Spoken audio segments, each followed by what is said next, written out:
Saudi अरब का बड़ा ऐलान। सऊदी अरब की हुकूमत ने हज के खुतबे का उर्दू समेत 14 ज़बानों में तर्जुमा करने का ऐलान किया है।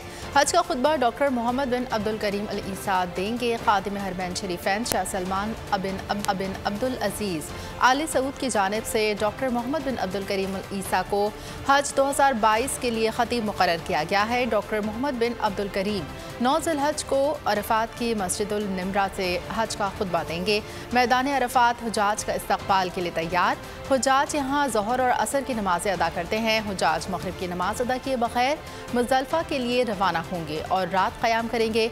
हज का खुतबा सुनेंगे और नमाज ज़ोहर और असर बाजमात अदा करेंगे और तुलुए आफ्ताब तक क़याम करके अल्लाह की खुशनुदी हासिल करने की इल्तिजा करेंगे।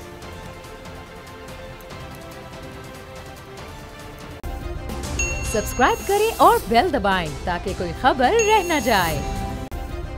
सब्सक्राइब करें और बेल दबाएं ताकि कोई खबर रह न जाए।